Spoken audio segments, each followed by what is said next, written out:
What is up, guys? Welcome back to another video. Just going to be talking about and going over everything we're going to be getting in the next update for Smite. Smite, the mid-season patch, mid-season 7. There's a ton of stuff to go over in this patch, so I'm going to try to make this video as quick as possible, but there's a lot I would like to talk about, so if there's not really going to be too much on screen, you guys can check out the patch notes yourself. If you guys just want to tab out and listen to me talk, and I'll give you guys my opinions and discussions on everything we've gotten today. That'd be really, really cool. Also, if you guys want me to continue doing these, the support on the last one was really good, so I'll keep bringing these to you guys as long as you guys keep liking the videos, supporting the channel. Honestly, guys, thank you for all the support recently. It really means a lot to me.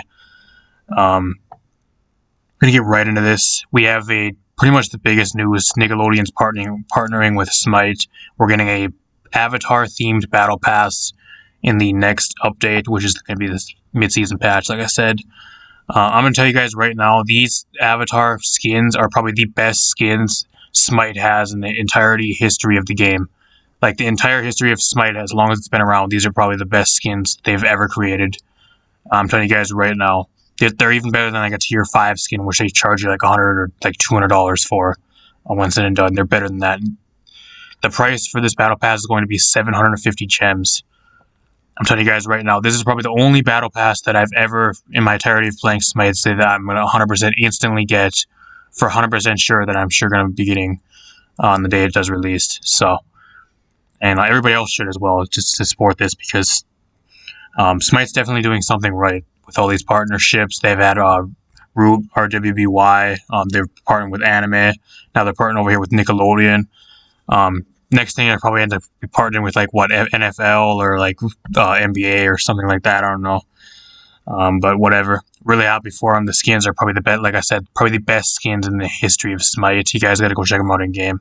Fucking absolutely fucking amazing how these skins are.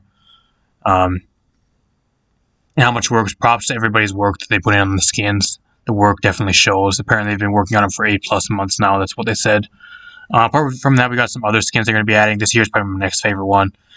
Tornado Tech Kukulkan. I just probably won't have the gems to buy it. But eventually, maybe in the future, I'll pick it up. Also, another very cool skin. Twisted Joke Izamani. Going to be in a new chest they're going to have released. It looks really cool. It reminds me of Harley Quinn. It's kind of a Harley Quinn twisted kind of vibe. Really cool. Ares is getting a visual update. They got a couple other skins, the Kubakarna skin. Not really going to talk about them very much. There's just so much to go over. I'm going to be skipping on a lot of stuff.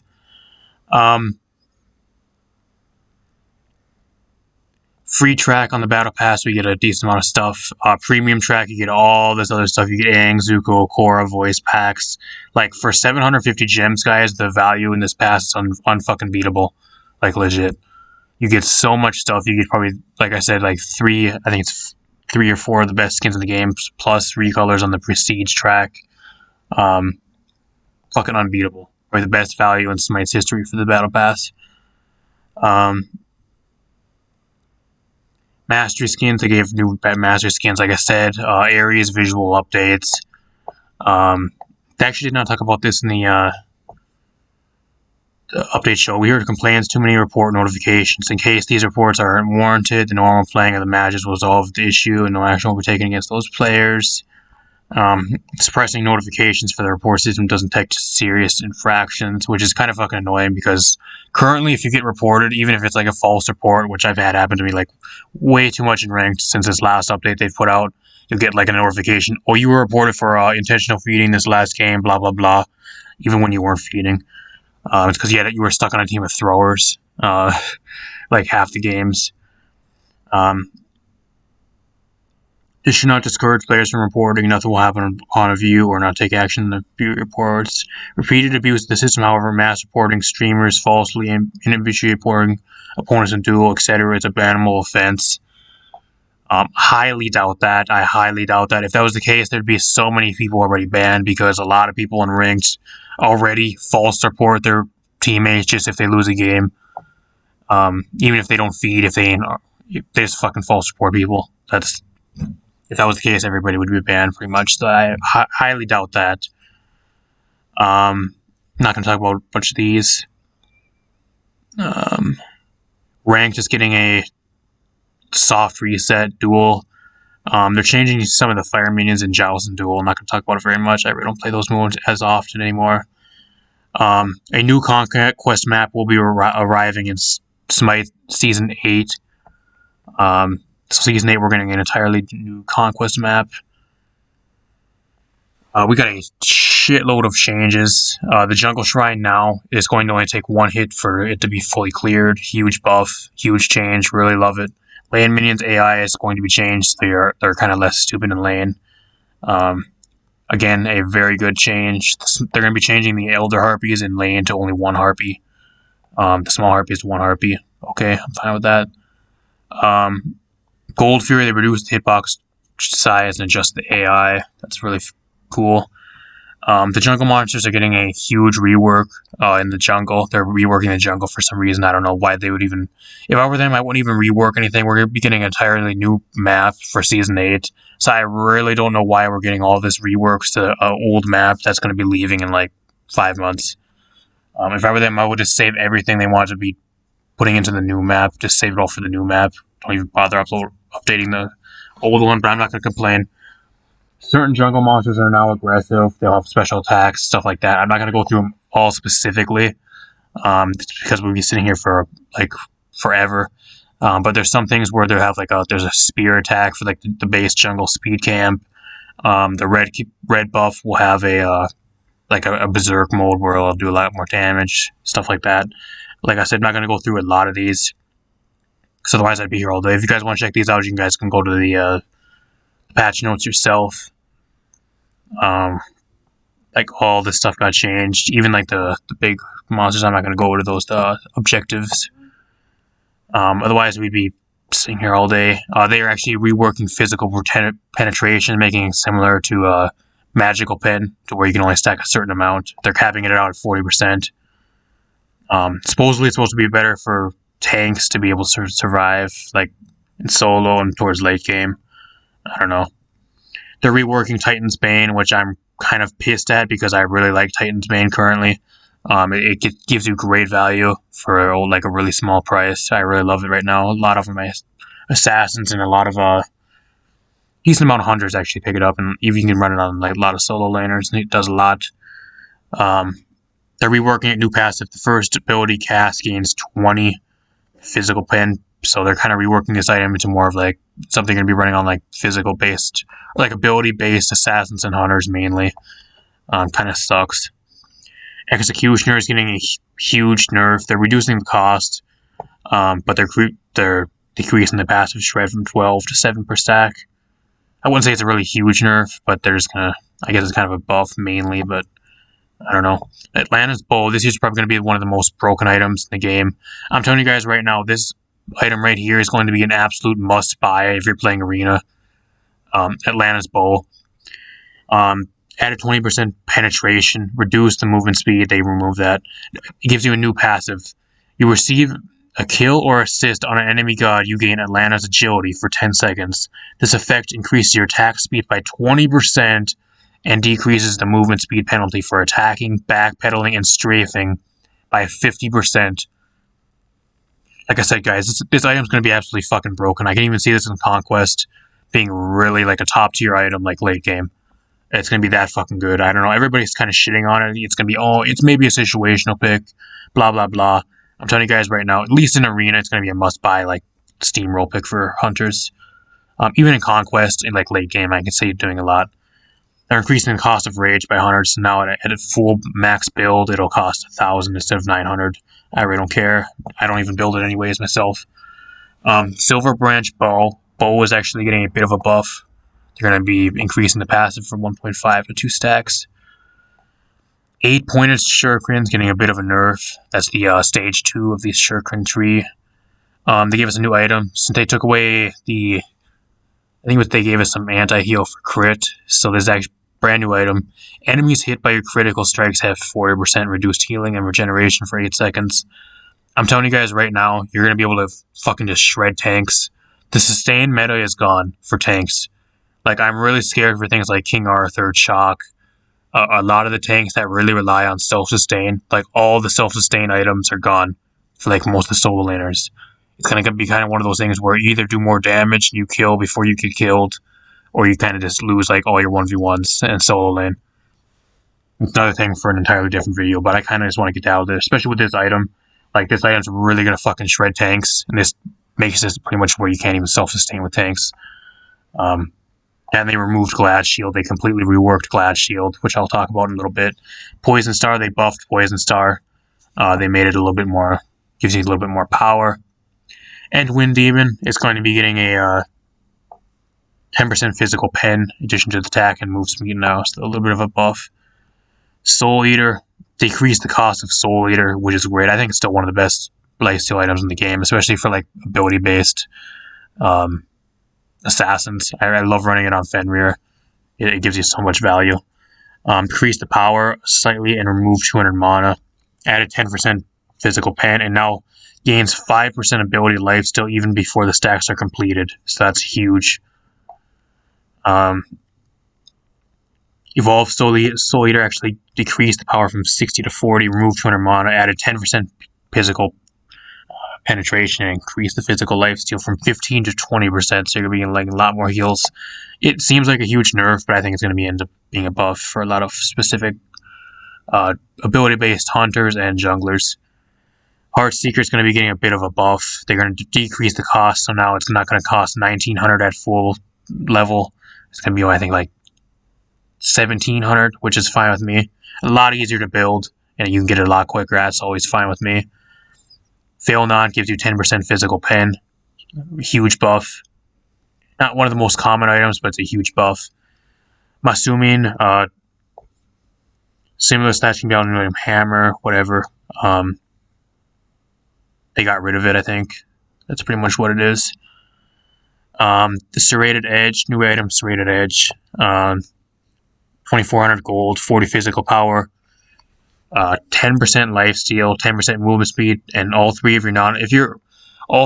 your non-ultimate abilities are in cooldown. Gain 40 basic attack power and 10% lifesteal. This is going to be a huge, huge item for things like in the jungle, like Kali, Bakasura. You can pretty much run it on like any of, like pretty much all the junglers can probably use this item in some effect. Like, if you just waste all your cooldowns, you can kind of play around with the item as well. You play a lot better play style, like different, by like wasting your cooldowns on purpose just to get that basic attack power and lifesteal. I think Kali's going to get a huge buff though, mainly from off the top of my head, and maybe things like Arachne as well. They completely reworked Glad Shield, which I was kind of pissed about, but at the same time, I really don't think it's going to matter. I still think King Arthur's going to be still really good. I don't know. I'm kind of worried about King Arthur just because he's the main solo laner I play, and probably one of the best Guardians in the game that runs Glad Shield anyways. They reworked the passive. Any god who is under 50% health takes bonus damage from your abilities equal to 15 plus 2 per level, bonus physical damage. So it's kind of like a Crusher. It's kind of a similar effect of the Crusher, but you just have to be under 50% health. So, I don't know, I still think you can run Glad Shield for things like King Arthur, stuff like that. They kind of benefit from Glad Shield anyways. I still think it'll be a good item. They reworked Berserker Shields. Now, if you drop below 40% HP, you become Berserk, providing 20 physical power and 20% attack speed, and refreshes on if healed and then redamaged. So, I don't know how that item really feels. Got a new item called the Sledge. The Sledge is a new item, similar to Masamune. 2300 gold, 40 physical power, 300 health, 150 mana, and 20% crowd control reduction. For each enemy within 55 units, you gain 10 magical and physical protection, stacking up to 3 times. I really don't think this item is going to be as good in Conquest than something like Arena or Joust. I think this item is going to be a huge player in Joust. I really don't think it's going to be that good in Conquest. Maybe Arena can be decent, but I don't know. Mainly it's going to be stuff like Joust that you're going to be playing that item in. Assassin's Blessing, they've reworked it to where it matches in line with all the jungle changes. They're going to be doing this next patch. Warlock Staff got a huge buff here. I'm telling you guys right now, Baba Yaga and then all the mages that really benefit from stuff that has like a that requires you to build stacks. Like all the items like that have stuff, especially like Baba Yaga. I'm telling you guys right now, Baba Yaga is probably going to be one of the best mages in this next patch. Like all the items that she really uses to do a lot of damage and use to get that passive stack on got buffed this patch. Plus she herself got a damage buff and a lot of other buffs. So I can tell you guys right now, Baba Yaga is probably going to be really good this next patch. I'm kind of shocked to even say that, but still. Warlock Staff, increase the base power, decrease the base power per stack by 0.2, and increased the total decrease from 40 to 145. I can still see this being insanely good. Book of Thoth is now actually buildable. I don't know. I would used to always actually run Book of Thoth as well on like a lot of my mages, especially when I have either play Arena or like Joust. But like, so you really want to build it like towards the middle of the game, and the price is so much to where you just buy something else and you just complete whatever you want to complete. And plus you have to sit there and stack to even get the full effect out of the item. I think right now with the decrease in cost, you can actually fix it, like put it into a lot of other builds and actually fix what it used to be doing. Tyrannical Plate Helm, not going to talk about it very much. I still don't even know why that's an item in the game. Nobody fucking uses it. Mail of Renewal, okay item. Very situational most of the time. Stone of Gaia, probably one of my favorite items, especially versus a lot of teams with knockups, stuff like that. Increased healing per second from 0.3 to 0.5, your max health. I can actually see Stone of Gaia being a really good early game item, especially for solo lane. Even without even needing it for like the passive or getting that extra healing. Hide of the Neem Lion. It has a new passive. Every 15 seconds, this item generates a block stack to the owner, max 1 stack. So you can block a basic attack for free. They're reworking the Ring of Hellgate. Has a new passive. Each successful basic attack applies a hex to enemy and empowers you. Enemies receive 5% decreased power per stack. You receive 5% increased power and increased healing gained. I can actually see this being really good on mages like Chronos and Soul mainly. Like, those auto attack mages can really benefit for something like this, especially like late game. You pop your 1 on Soul and you pop your 3 or your 2 on Chronos and get that heal. As long as you're firing, you get 5% more heal, stacking up to 3 times, so you can get 15% more healing. I can see that being on at least those 2 mages off the top of my head can be really good on. I don't know, maybe other stuff that can, like auto attack, maybe you can beat decent on Olderun, I don't know. Divine Ruin, decrease the pen and the buff the damage, that's fine, whatever. Not gonna talk about it very much. Spear of Desolation, they reduced the pen down to 10. Spear of the Magic's getting an entirely new rework, guys. I'm telling you guys right now, this is going to be one of the most broken items on the mages in the game. Like, once this item is out, it's going to be fucking broken. Any god you damage becomes marked and debuffed to take 7.5% increased damage from all sources for 10 seconds. Fucking broken. I'm telling you guys this right now, it's going to be a fucking broken item. I'm building this as like my fucking second item on like most of my mages now. In like either Arena, Joust, and Conquest. Like legit. 2,400 gold isn't that expensive. And for this, the amount of power and pen you're going to be getting, and plus its passive alone makes it like worth, like legit. This can only affect 1 god, but at the same time, it can only occur once every 10 seconds. This item's probably going to end up getting quick nerfed. I can tell you guys right now, in like the next bonus balance, after the patch does drop, I'll tell you guys it's probably going to get like immediately changed. Fucking broken. They gave a buff to Warrior Tabby, 100 extra mana, that's fine. Teleport Glyph, they're changing a lot of these other stuff, not going to talk about it. My boy Ratatasker is getting a huge rework. They're actually giving him his old acorns back to where he was before he got reworked, back to where he was right now. I'm telling you guys right now, Rat is probably my most favorite assassin to play in the game. He's so easy to play, you get so much value, especially if you can land his stun. So much team fight. Very good early game. I just fucking love everything about him. Acorn of the Eggstrail. I can't say it correctly. He's gonna be getting 4 different acorn trees. Just pretty much to summarize, the first one's going to be make him more tanky, similar to like a solo, like somebody over in solo lane, like a warrior or like a guardian. The ability is self-sustain. You can build him more tanky if you build this one. Second one's going to give you movement speed and max health. Mainly, it's going to be more of like a hybrid. Third one's going to be more of like a like the last two are like more of offensive. Ratatasker damage is gone with an ability. He's healed for 3% of his maximum health. Flurry has an additional charge, and Ratatasker gains protection that he shreds from enemy gods.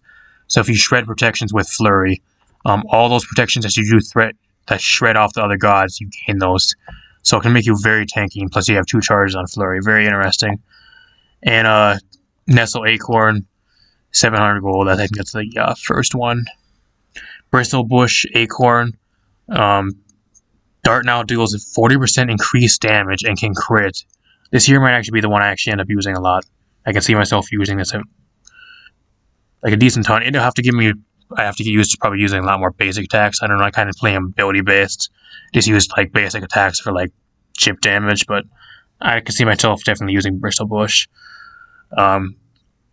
When Dart damages an enemy, Ratatasker gains 10% physical lifesteal and 10% basic attack damage for 6 seconds. Very cool. And then Thorn Acorn, 2050. I guess they're all 2050 basically. Plus 45 physical power and 20% movement speed. Acorn Blast now shoots 5 acorns.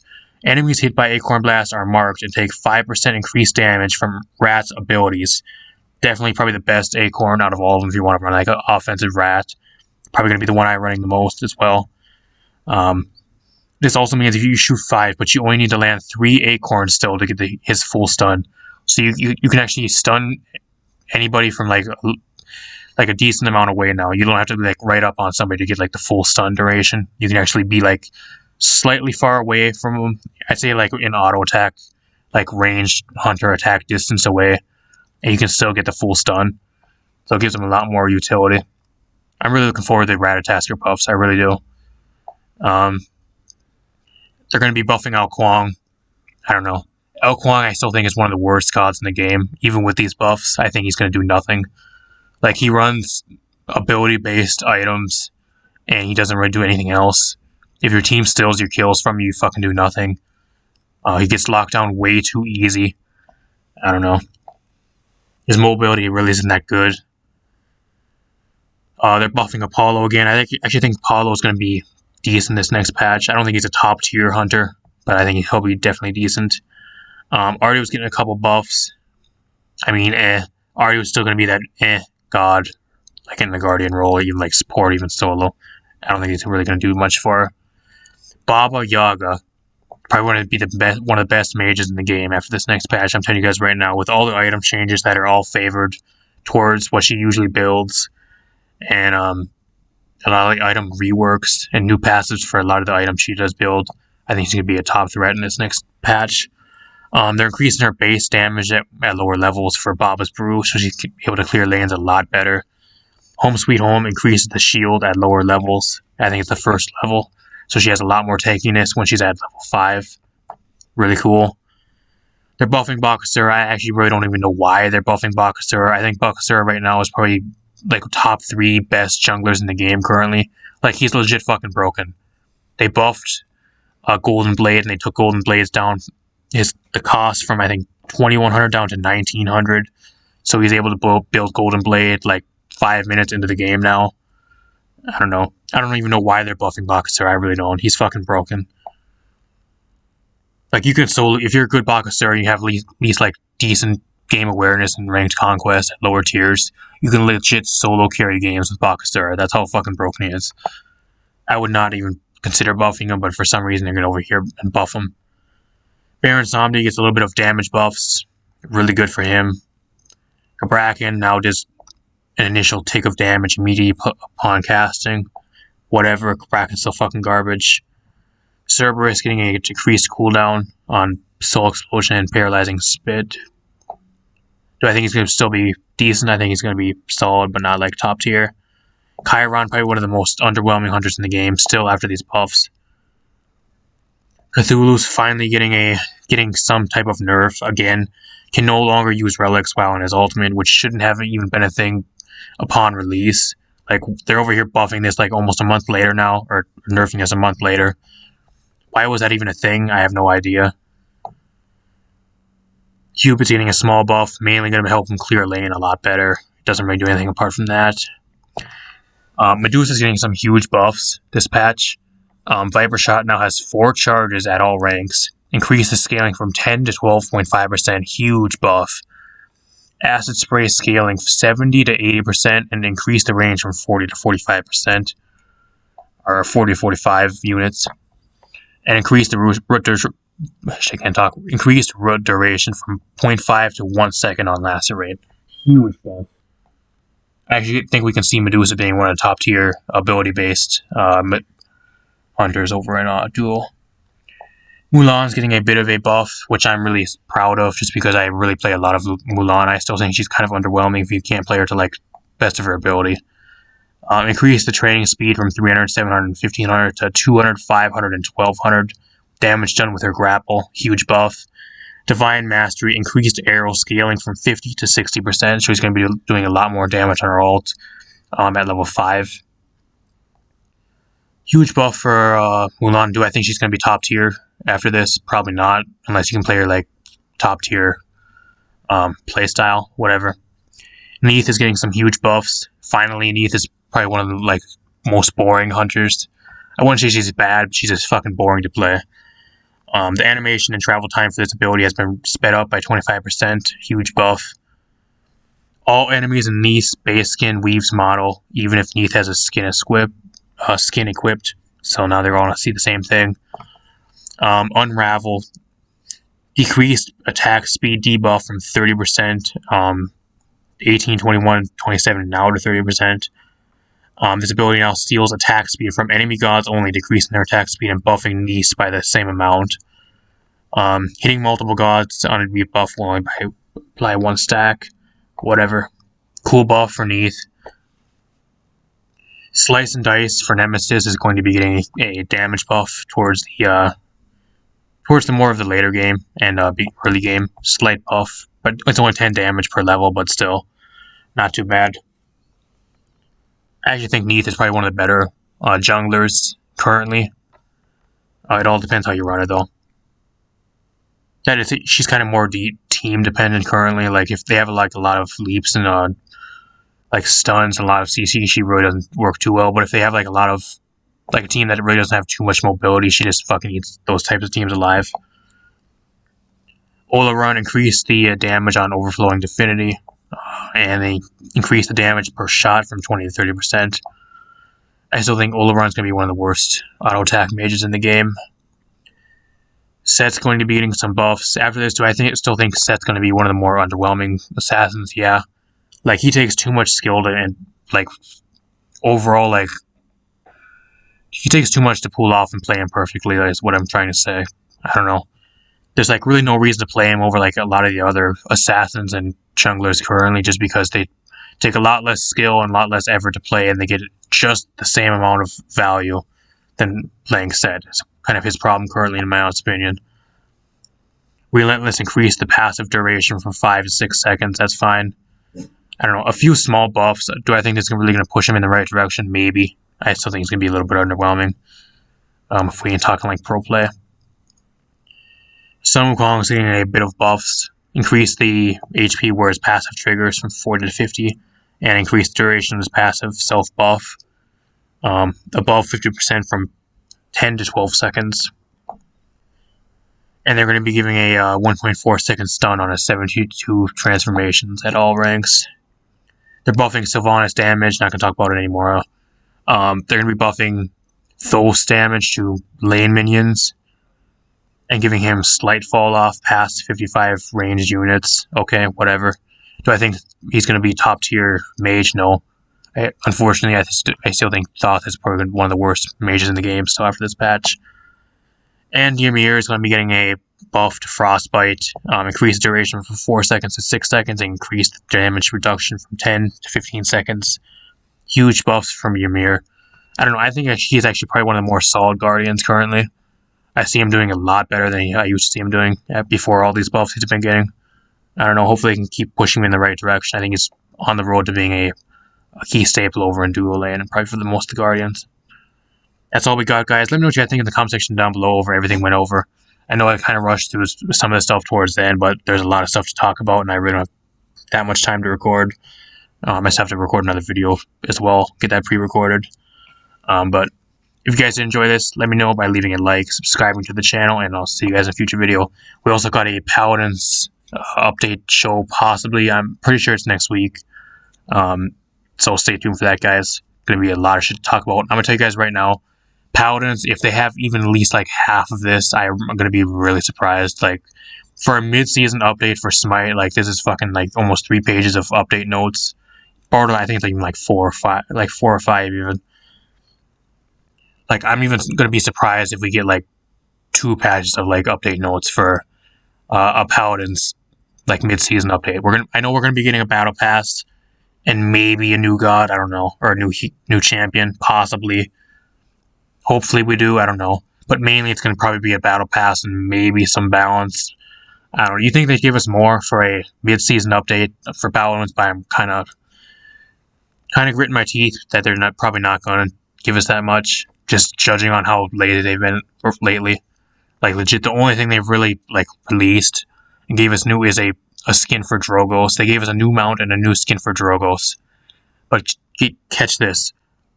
Everybody's saying this is a new skin, and they keep telling us it's a new skin. Have you guys looked at Pyre Warrior Drogos and Freeguild Drogos? Like, legit. They took Pyre Warrior Drogos, they put a jacket over his armor, they took his gun, instead of the plating on his gun, they replaced it with American flag and red, white, and blue stuff on his gun. And they gave Pyre Warrior, what it was, they took off his armor, they gave Freeguild Drogos, is what they're calling it, the new skin, new, in quotes, skin. They put a coat on Pyre Warrior Drogos, pretty much what it is, and they put sunglasses. Do you guys consider that a new skin? Because I sure as hell don't. Like, legit, that's fucking lazy. Like, legit, the Paladins, like, all the skins we're getting, like, that are supposed to be, like, bonus skins for, like, holidays and, like, events. Fucking lazy, like, honestly. I understand they're in quarantine and, like, everything, but come on. I don't know. Whole different type of video. I'll be ranting on that stuff later, like probably next week when we get an update show. I'll be going over that right away as soon as possible. You guys know I will. Apologize for the rant at the end, whatever. I had to talk about it just because I had to get it off my chest. But apart from that, I'll see you guys in future video. Thanks you guys for watching.